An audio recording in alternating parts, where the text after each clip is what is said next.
Perfect, we're live. Hi everyone, my name is Mira and I'm happy to welcome you today for the Ask Me Anything webinar that we are hosting with Cardano experts. I see more people joining, and as you join, please do tell us where you're connecting from. The reason why we're having this call today is that together with Cardano Foundation, Project Catalyst, and Financial Times, we have launched the FTX Cardano Blockchain Challenge. This global challenge aims to find top entrepreneurs that are building blockchain products or are interested in integrating blockchain into their startups. We're currently looking for idea, seed, and Series A companies across all industries, whether it's healthcare, education, financial services, agriculture, etc. As this program has been getting a lot of attention, we'd like to welcome three top-notch blockchain experts that will answer any questions you have about Cardano. Please drop us all the questions in the chat, whether you're watching us on YouTube, LinkedIn, or Facebook. Now, I would like to welcome Allison, Lars, and Thorsten on stage or on the screen. Thank you very much, Mira.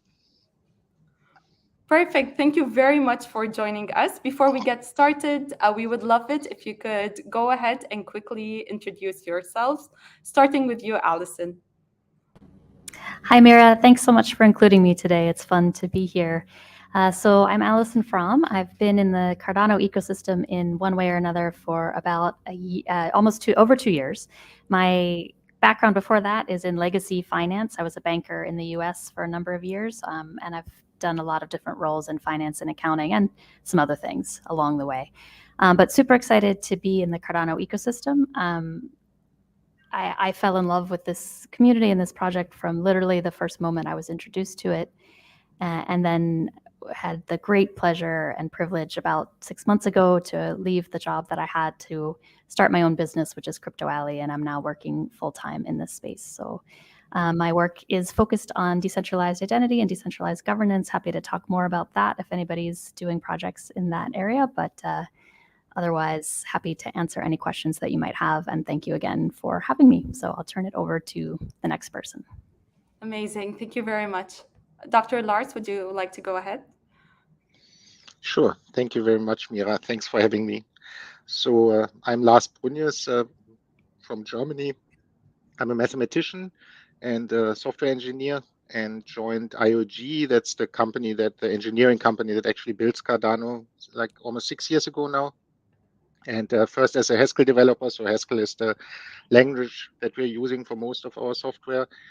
And then I slowly got into teaching because I had always enjoyed teaching my university days. So when an opportunity arose to teach Haskell, I did that. And for a couple of years, I taught Haskell all over the world. And I then was director of education for IOG. And now recently, since 1 year, I've been mostly spending my time teaching Plutus, which is the smart contract language that Cardano uses. But I've always also done some real work. So I did work on the node a bit back in the days on the Cardano node, and was also involved in the incentives scheme. So how people get rewarded for providing the infrastructure. Amazing. Thank you very much for joining us. Thorsten, would you like to go ahead? Yeah, thank you, Mira. Yeah, my name is Thorsten Potterbaum. I'm working as an enterprise architect for an international company, but I'm here today in my private interest in Cardano. I've been part of that ecosystem since pretty much mid of last year, and currently involved in a number of projects which have been funded through the seed funding arm of Cardano, which is called Project Catalyst. And I'm working with a number of founders in that context and help them along in the way to make their project successful. Yeah, thank you for having me. Thank you very much for joining us. Lars, I would like to get started with my first question to you, and I'm sure you get this question a lot. But why would you recommend to startups that they build on the Cardano ecosystem? Well, I mean, one of the things that immediately fascinated me about Cardano was the approach that everything is based on solid science. So we have a huge research division with scientists that are professors at universities or PhD students, grad students at universities.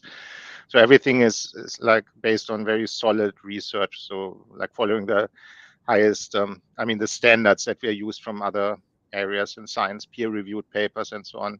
So it's a very solid foundation. And then it has, of course, also like practical advantages. I mean, the transaction fees are very low, and because it's proof of stake, it's also like good for the environment, which of course is important these days. And I think it's very exciting because it's relatively new. So we only got our smart contract capability October last year. So it's basically open for everyone to build something exciting and new. So it's not so. I mean, there are not that many projects yet. So everybody has a real chance. I mean, that moves now to be one of the first. So I think that's quite exciting. And because the technology is so new, it's actually interesting and challenging to think of new ways how to make use of all these exciting features and build something that hasn't been there before. So I think it's ideal for startups now at this time. That's fascinating. And that means it's an opportunity for the entrepreneurs to work with the Cardano team to launch their new projects, correct? Definitely. Yes. Of course, we know that, our success is intimately tied to the success of projects building on our platform. So we are very interested in like supporting startups and also like my tutors classes are of course in that spirit. And so yeah, we always try to help and support. Amazing. And speaking of support, Allison, moving over to you, I know you're very passionate about Cardano community. Could you tell us a bit what's special about it and how can this community support the entrepreneurs on their journey? Yeah, I mean, the Cardano community is what's kept me engaged in the project. So it's, it can be overwhelming and intimidating to know where to start, especially if you're just one person sitting in front of a computer looking at white papers and mathematical formulas. But the number of people who are engaged in Cardano in one way or another on a regular basis in all the social media platforms who are willing to answer questions and welcome newcomers in and provide information and provide resources and support is just overwhelming. I mean, I have no computer science or coding or IT background and did not find that a barrier in any way. The only barrier to my ability to learn about Cardano is the amount of time that I have to invest in it. The resources to learning and the support for answering questions is just amazing. And I mean, I just have to thank Lars since he's here, that he's been a wonderful resource and teacher. I've learned so much from Lars about so many different aspects of the Cardano blockchain. And he's just one example of, if you have a question, there will be somebody to answer it. I mean, almost any time of day or night. But it's not just resources and support on the technical side. There are a lot. One of the things that entrepreneurs need is community, and there are all these wonderful incubators and accelerator programs, and Seedstars is an excellent example of that.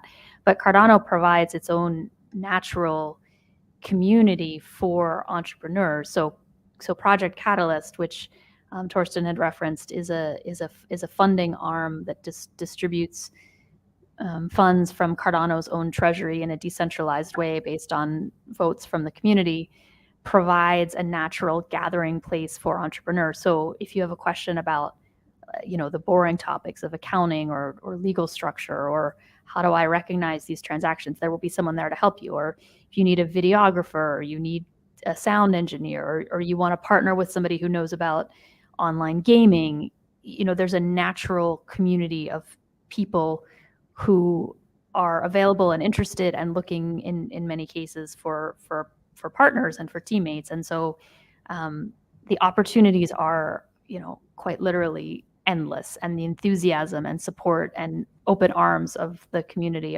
is just a fantastic place to be. So I could go on for hours, but that would probably get boring. I'll stop there.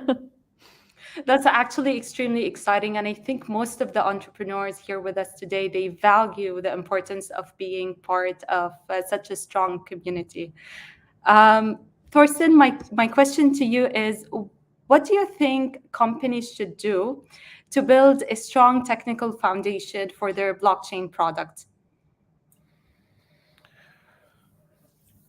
I think obviously we are talking in this context of different blockchains, so kind of blockchain is not the same. And some of the measures which are put forward are taken as a criteria, but then at the end of the day, the question is it really kind of the differentiator?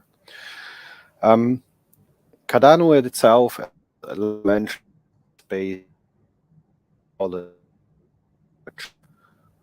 so things sometimes seem to be moving slower than with other blockchains. So, for example, Solana or Ethereum.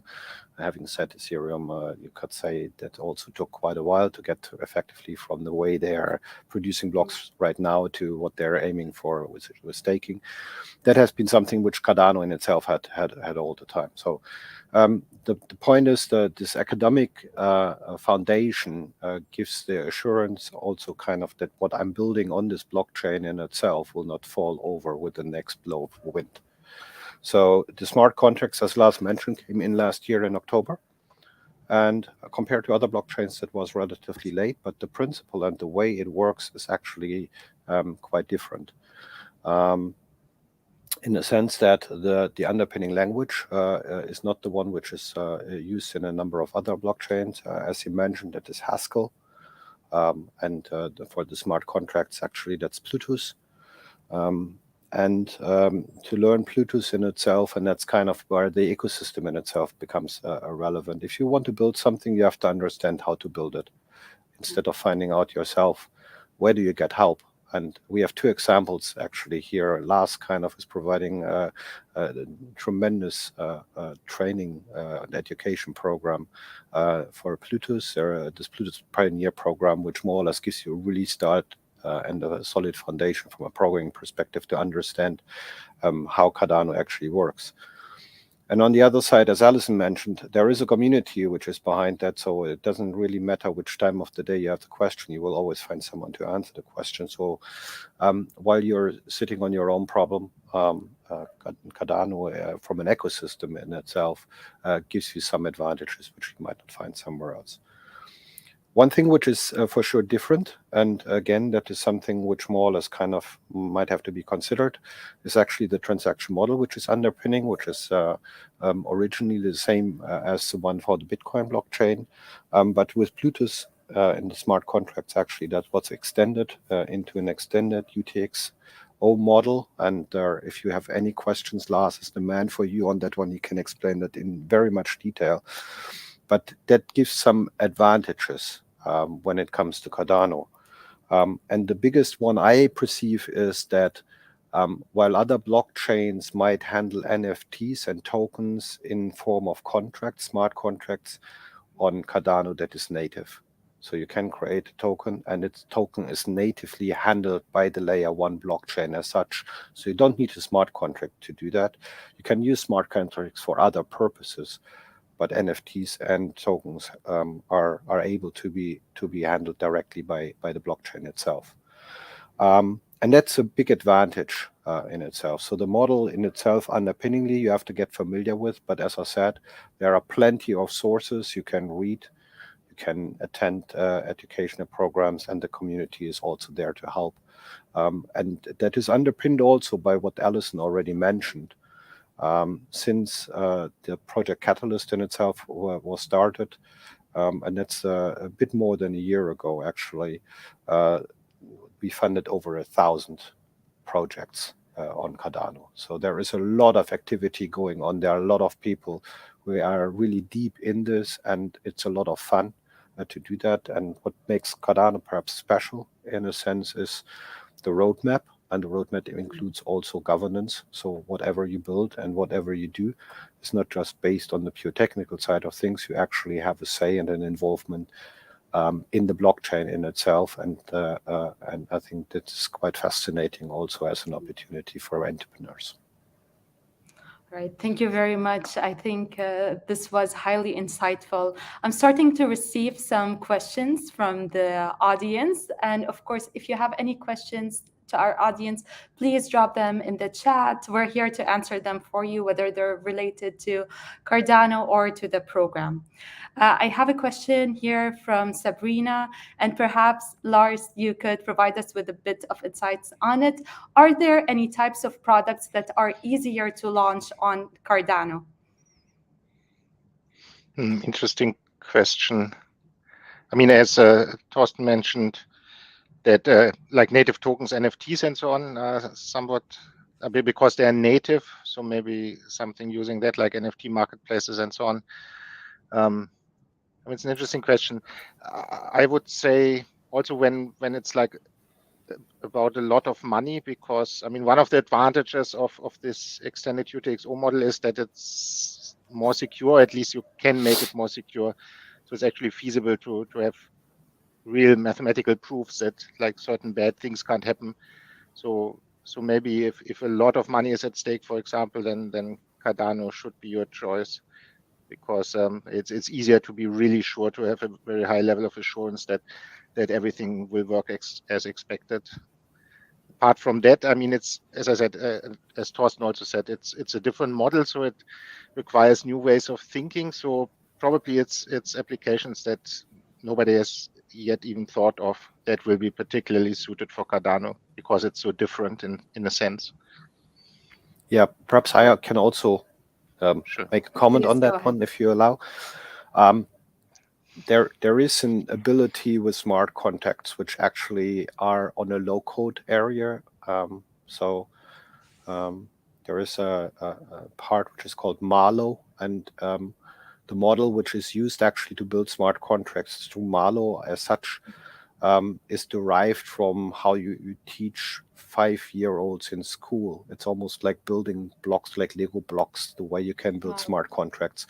So if it is more based on kind of a business logic, there are also tools which are now becoming available, which makes it actually quite easy to start with things and to understand effectively the underpinning model. Yeah. And actually, these pioneer programs that we mentioned before, so next week or this week even, Marlow pioneer program starts. So if you're interested in that, it's much easier to learn than Plutus, and it's very nice. You don't need, I mean, actually it has been designed for people without a programming background. So that's certainly something to look into. That's actually quite interesting, because in a lot of our programs, we do encourage entrepreneurs to use some of a bit low-code tools in order to build a product that they could validate with users before they could launch. So Marlow could provide them with that opportunity.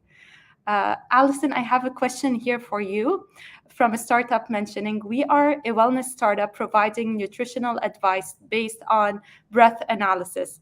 I'm trying to understand how the blockchain fits into our solution. Yeah, well, I mean, there are probably any number of ways that blockchain technology could support or fit into your solution. But the first one that comes to my mind is a result of where my focus is, which is on decentralized identity. So there are a number of applications, particularly involving health data or medical data, where the data is very sensitive and data privacy is important. And there's a need to balance understanding who your client is and providing them with a secure logon and protecting their anonymity and privacy. And so the field of self-sovereign identity, and particularly Cardano's implementation of that, which is called the Atala Prism technology, could provide specifically login solutions that allow your clients to access your site securely, but also preserve the integrity of their data and their privacy. So that technology is still in its early stages, but that's all the more reason why it would be a very good opportunity for a collaboration to work on some sort of a proof of concept idea of what that might look like. Amazing. Thank you very much. My next question is, how many transactions per second can be performed on Cardano? Lars, would you like to go ahead? Not really, but yes, I suppose I should. I just remember not the last year, but the year before that, there was one of our summits And I think one of there was like a fireside chat, and there some of my colleagues made fun of that. Actually, transactions per second isn't any metric that makes sense. And I think one of the points is that, I mean, for example, on Ethereum, normally one transaction does one thing. I mean, if you want to send money from A to B, you need one transaction for that. Whereas on Cardano, because of this UTXO model, you can actually do like many payments, dozens of payments in a single transaction, because you have multiple inputs, multiple outputs. So it's very difficult to compare it to other blockchains that use a different model. So it's not really meaningful to compare the number of transactions on, say, Ethereum to that on Cardano. That being said, I do believe that we did some like simulations and so on, and I forgot the exact figure, but it was, I think, something like 10 times more than Ethereum, but I can be wrong. And one should also say that one of the next things on our roadmap is something called Hydra, which is basically a layer 2 thing, a bit like Bitcoin also has something like that, where you use the blockchain to secure the transactions, but then the actual transactions go on a side channel, like via email in principle. And that can like basically gives you transactions almost for free and almost infinitely many. So I mean, that's coming up. We don't have that right now, but that's in the pipeline, will probably arrive later this year. So there are also solutions to get much higher throughput than we have at the moment. But I think even at the moment, it's like, at least in theory, better than, for example, Ethereum. But I don't know the exact figures. All right. Perfect. Thank you. Thorsten, my next question is to you. Could you share with us some thoughts on why Cardano would be a more sustainable option compared to other blockchains? Well, there is one big differentiator between blockchains and the way effectively kind of this the blockchain itself is secured. There is the big group, which more or less kind of is the originator, which came to life with Bitcoin, which actually is a proof of work concept. A proof of work in itself is actually a competition of different nodes to kind of solve a mathematical problem. And whoever solves that, it's hard to solve, but easy to verify. So whoever solved that first has effectively the right to create the next block and more or less put the transactions into the next block. That is very energy consuming. You probably have heard and seen that these blockchains in itself, at least last year, got a little bit under pressure. Most famously, there were some statements from Tesla around it that they don't want to support effectively not economically friendly blockchains. And then on the other side, you have the ones which are working with proof of stake, where actually the decision who is able to mint the next block and put the transactions into that one is based on a delegation. In the context of Cardano, it would be ADAs to actually one of these nodes who is producing these blocks. That is a lot more energy efficient. I mean, the factor is kind of like tremendous.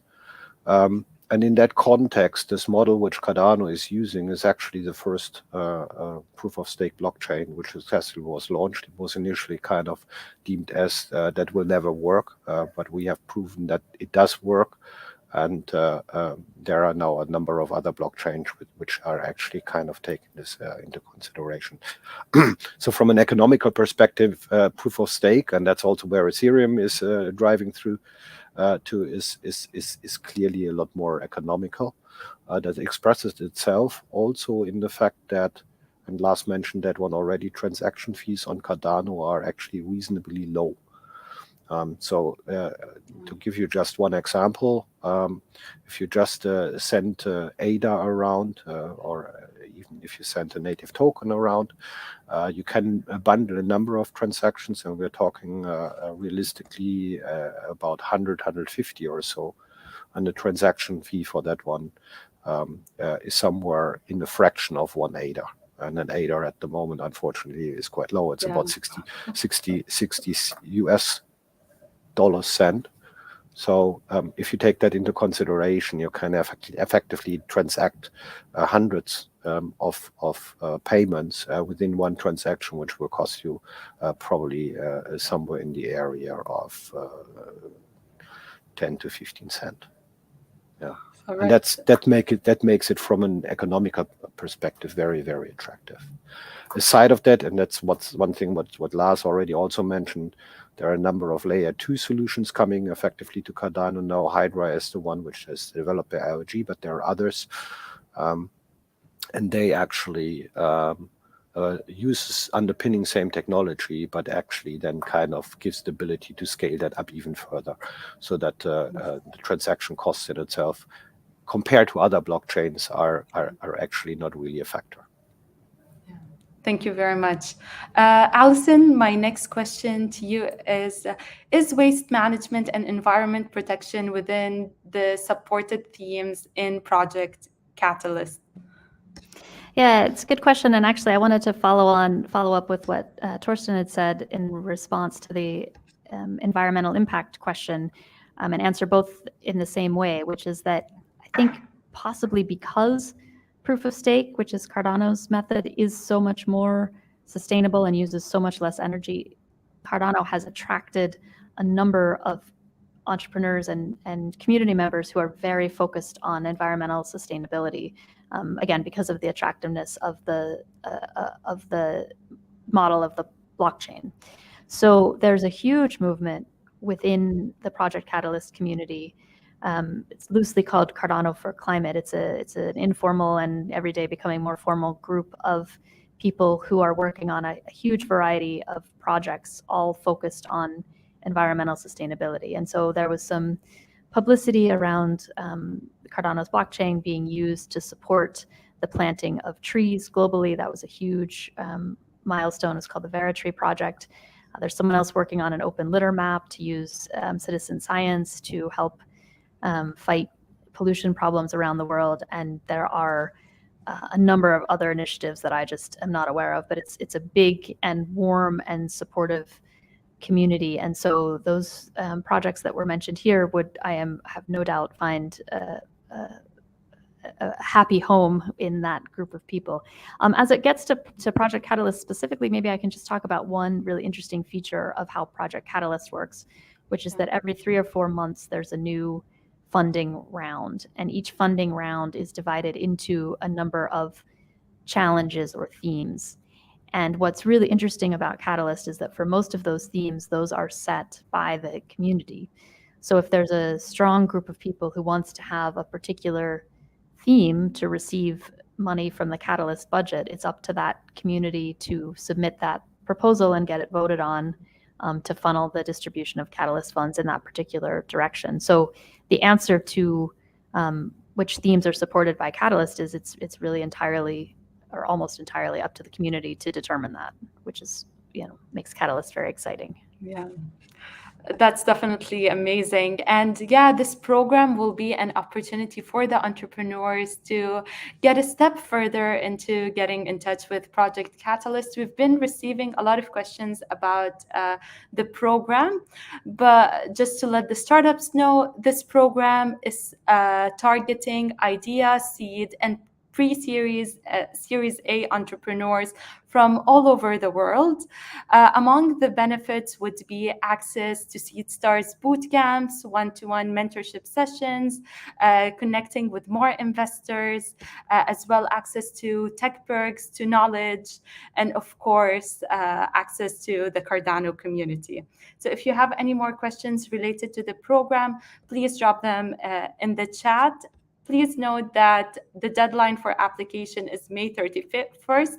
So if this opportunity excites you, make sure that you go ahead and apply. Now, to get back to the Cardano questions, we've been getting a lot. So I have this question. We are a health tech company that utilizes innovative technological tools to provide solutions to the problems of drug unavailability and counterfeit drugs in Nigeria across Africa. Is it feasible to build an integrative open source product that can be used to track pharmaceutical supply chain integrity on the Cardano blockchain? Perhaps, is there any other way the power of Cardano blockchain can be harnessed to aid the distribution and delivery of safe quality? So in general, this question is about Cardano and supply chain. Thorsten, I see that you would like to take this one. Yeah, I think I have to take this one also from my background. So the simple answer in itself is yes. So this topics of supply chain in itself are pretty much agnostic to blockchain in itself as a distributed layer to record something, and it just leans itself to this use case. It addresses mainly the issue of accessibility to effectively the ledger in which you're recording identity of a drug. So Allison has talked about self-sovereign identity or distributed also to these topics which are related to supply chains. You can do it in a number of different ways. There are creative ways to do that, and then obviously you have to look into more details of the concrete use case. But on the face value, which we can see here, yeah, definitely Cardano would be able, as a blockchain, to handle that. And due to the advantages which we pointed out, so native tokens, NFTs as a native on the layer one, not using smart contracts in itself, tools to create easily smart contracts, this distributed identity solutions which are coming into play with Atala Prism. There are a number of ways to address the problem and kind of look for a solution. All right, thank you very much. My next question is like a bit related to this, and it's in general about any success stories from different industries that you could share with us about entrepreneurs that have leveraged the Cardano blockchain. It could be related to any industry. I know we have a lot of entrepreneurs in healthcare, for example. Lars, would you like to take this one, or Thorsten? Yeah, I'll cite you afterwards, Lars, but please. I mean, because I'm more like on the engineering side and the teaching side, I'm not so well versed in who all is out there and has built amazing things. So maybe it's better if Thorsten answers that, if you know examples. So we know of one solution, and that was presented again in Project Catalyst, kind of as a closure for a funded project, where people are actually taking Cardano as a foundation for health records, which are used in countries in Asia. I think it was in the Philippines. So in that context, there is a concrete case where someone was using Cardano.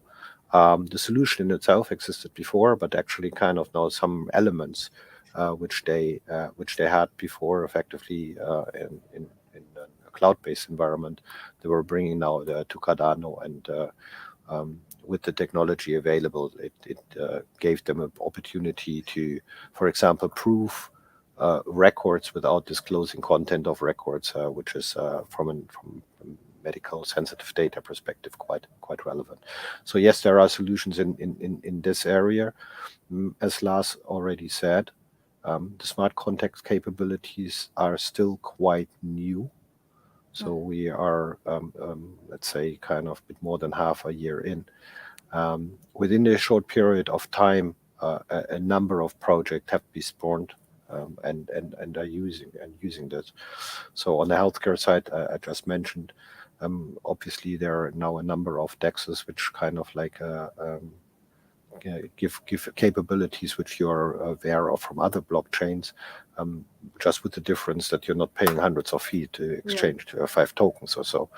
One Cardano that is, as I mentioned, normally somewhere in the area of from a transaction fee perspective, from a few cents. So that is taking off quite nicely, and we are actually quite excited as a community. We just closed one funding round, and at the moment it's about 300 to 400 projects which are coming through the pipe every 3-4 months. So within the next few months, I think the ecosystem in itself will grow very rapidly, and there are plenty of opportunities and ideas which are executed, and that's quite exciting. Yeah, and if I could Amazing. just quickly add to that a couple of different projects, there are a lot of individuals who are entrepreneurs and making a living from running the stake pools. So that's Cardano's method of producing blocks, and so people have full-time businesses doing that. Cardano also has a really thriving NFT ecosystem, and so there are people minting NFTs, and then there are people who have business supporting the minting of NFTs. And then the last sort of business opportunity, just off the top of my head, people are integrating ADA into online shopping websites as a payment method. So using ADA as a means of payment for online shopping. So and that's just scratching the surface of the projects that are at very early stages, as Thorsten said, having received funding in Catalyst and just getting started. And speaking of accepting ADA, I mean, I mentioned that I'm in Barcelona for this workshop on certification. So I believe tomorrow our evening program will be to have dinner at the first hotel in the world, I believe, that accepted ADA as payment, or maybe First in Spain, I'm Amazing. not sure. First business Yes, in the yes. world, actually. Oh, okay, right. Even first business. So yeah, Yeah. it's quite exciting. That's amazing. You should tell us the name of the business so we can promote it here as well. Yes. Lars, I have a question here for you. After accumulating a considerable amount of hours of field work teaching live in communities in developing countries, what would you say are the most potentially valuable applications of Plutus-based smart contracts in the near future for the lives of people in those communities? Well, I mean, the motto of IOG always used to be bringing financial services to the 3 billion people that don't have them. And I think that's still very valid. And I mean, one problem in developing countries is that often people don't have the digital identity or don't have a bank account. So it's very difficult for them to participate in finance, to get loans, or to even send funds. And I think that's maybe the most obvious and lowest hanging fruit as an application for smart contracts, to provide microloan platforms and lending platforms and things like that, where you can participate without having a bank account and a credit history and so on. So that off the cup of my head, that would be my first answer to that question. I think something with finance, microfinance, and so on. Yeah. I think Thorsten, would you like- healthcare. I think healthcare is also a topic which we can see coming through more and more, making effectively healthcare available either through insurance mechanisms. I've seen some great projects also in that context. So I think it develops effectively along the lines, kind of connect them to a financial system, give them an identity, and then more or less it goes into the fundamental elements which kind of nationwide would have to be provided, but which are lacking, and there are huge opportunities in there. And another one is effectively World Mobile, which is kind of trying to connect effectively people unconnected through a network effectively to get access to internet and telephony in itself. So there are a number of projects, and one which is also quite famous, which is not necessarily directly linked to smart contracts, but more effectively to the identity side, is a project which IOG is running together with the Ministry of Education in Ethiopia, where actually kind of 5 million students are becoming effectively credentials in an identity and can prove that they actually have an academic accreditation. I mean, that one is very close to my heart because, I taught Haskell in Ethiopia for 2 months, and that part of that was also to build goodwill with the Ethiopian government. So to show them that we are serious, and yeah, so I'm very excited about that specific project as well, to bring the students on the blockchain. Amazing. And just for the entrepreneurs with us to know, this challenge is open for startups from all industries. So whether it's healthcare, agriculture, fintech, education, or anything else, as long as you are curious about integrating blockchain within your product. My next question is for you, Allison. Can Cardano be used for interoperable and verifiable digital credentials?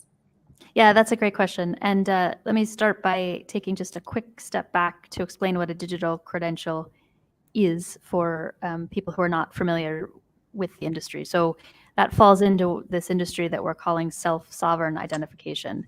And the idea is that instead of having a third party like Google or Facebook or Microsoft create an account where the company owns your password and your login, the idea behind self-sovereign identification is that it puts the individual in control of their own identity rather than ceding it to a third party. And so self-sovereign identity does for individuals' identity the same thing that blockchain does for cryptocurrency in the financial realm. So just like a person can create a wallet and hold their own cryptocurrency locally, and they don't need to rely on a bank or an intermediary, self-sovereign identity theory gives the individual the same power over their own identity.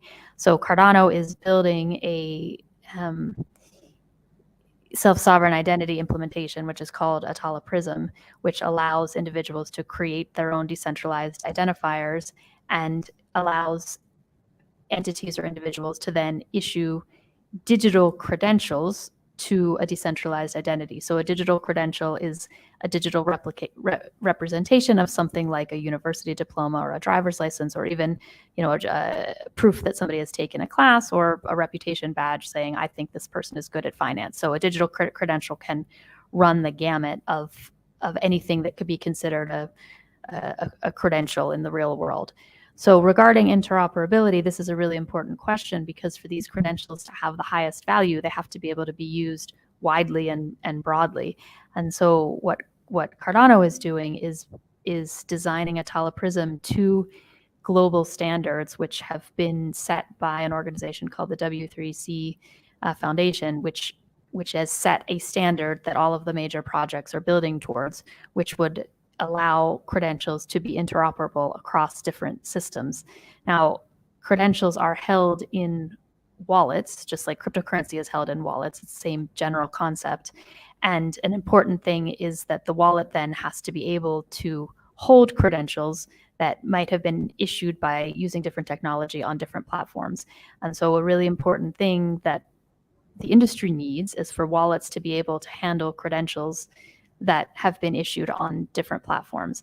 So there are a number of wallet builders in the Cardano ecosystem that have been funded by Catalyst, which is the disbursement arm of the Cardano treasury, that are very focused on exactly this problem of creating wallets that will not only hold Atala Prism based credentials, but allow those credentials to be shared across different chains. So again, the industry is in its infancy, but one of the things that really excites and inspires me about the Atala Prism community within Cardano is this very strong focus on interoperability, because it's a key for the industry to be successful.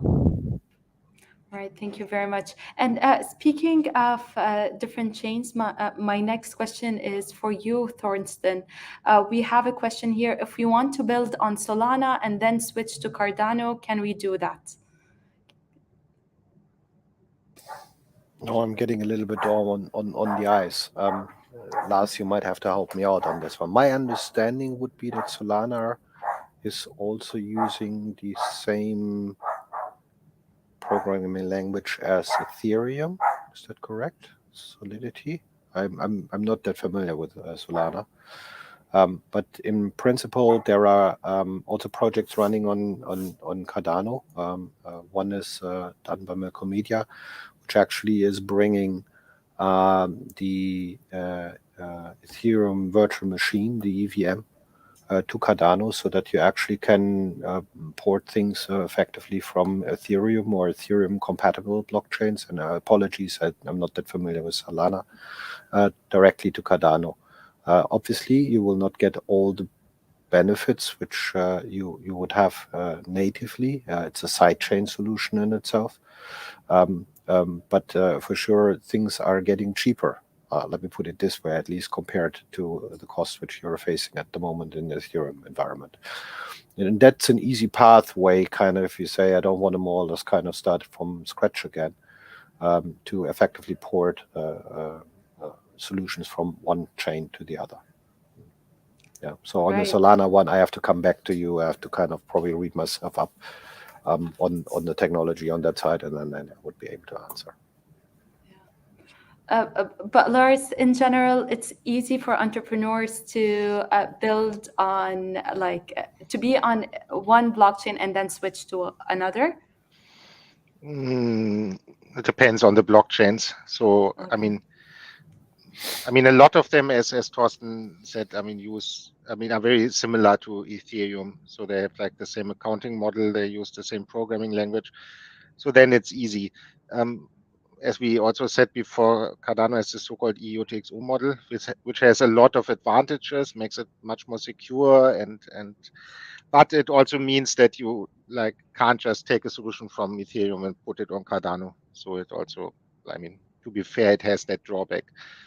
That will be much easier, as Thorsten said. We work on these side chains that are more Ethereum-like, or more or less. Use the same EVM and so on. Then it's really just you take your code and slap it on Cardano, on the sidechain to Cardano.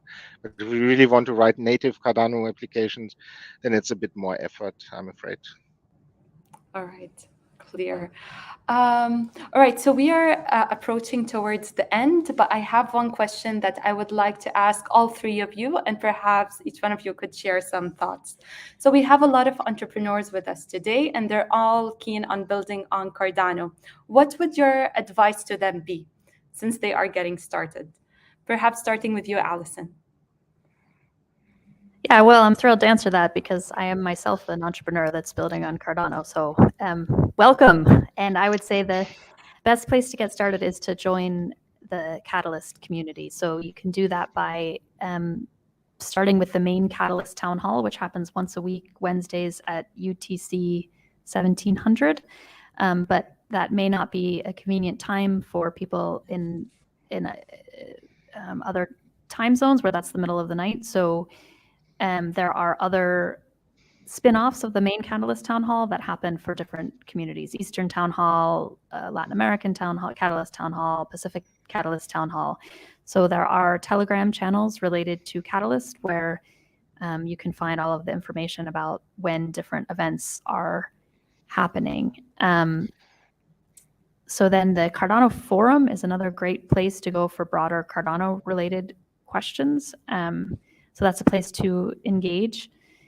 And then I would say that there's a lot happening on Twitter and Reddit. I'm not on Reddit at all, but I'm pretty active on Twitter. So you're welcome to follow me, and I can point you in the direction of some people within the Cardano community that are tweeting about events and news and keeping the community educated about what's going on. Yeah, but I'd say Catalyst, the weekly town hall and then their breakout rooms afterwards is a great way to meet people and get engaged. Amazing. So immediately the entrepreneurs should immerse themselves within the community. All right, other advice. Lars? Well, I'm more a technical person, so I would of course recommend like my courses for Malo, or also Atala Prism and Plutus, of course. Yeah, but and there are also great communities. So actually we in those courses, I think there were sometimes like thousands of students, so it was impossible for us to individually give feedback to everyone, but it wasn't necessary because the students helped each other and had like lively discussions on Discord and spent lots of free time to help fellow students set up their environments and so on. So there was this great community that made the success of the courses possible. So if you're more like of a technical bent of mind, then I can recommend doing one of those courses and then enjoy the community of like-minded people. Amazing. Can I just support that statement and add that is exactly what led to me starting my own company. I took Lars's Atala Prism course, and it gave me the grounding in the technology and the community and the support and the encouragement to build my business around that technology. So I cannot say enough how wonderful those courses are. Thank you very much. Amazing. So the entrepreneurs would definitely be interested in learning a bit more about those courses. And Thorsten, any piece of advice from your end? Yeah, it's a little bit like drinking water from the hosepipe. to be honest. And that's kind of the overwhelming feeling pretty much everyone had when they initially kind of engaged. I can actually just second what Allison already said. The way I got into Cardano was really kind of through the weekly town hall and the after town hall. People are very welcoming, friendly.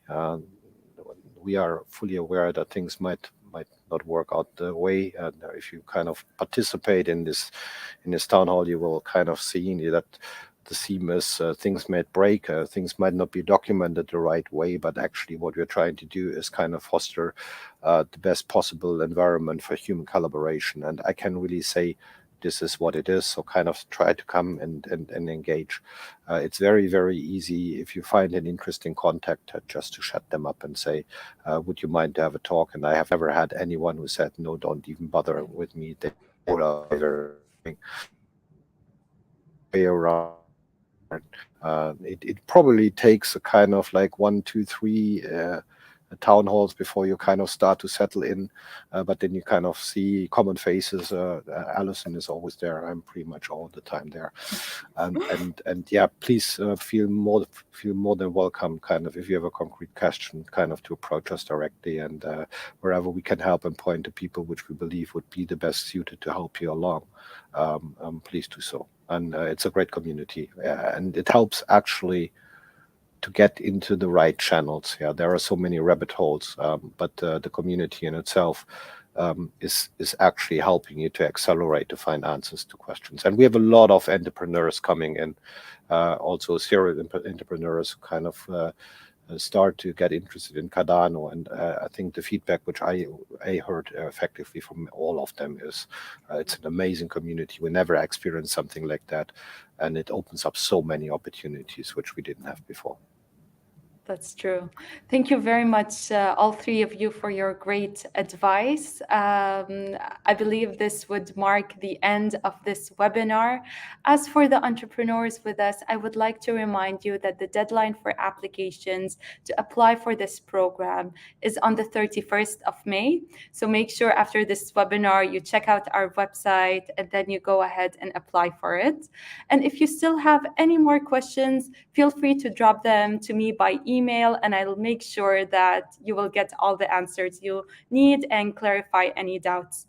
Thank you very much, Allison, Lars, and Thorsten, for joining us today.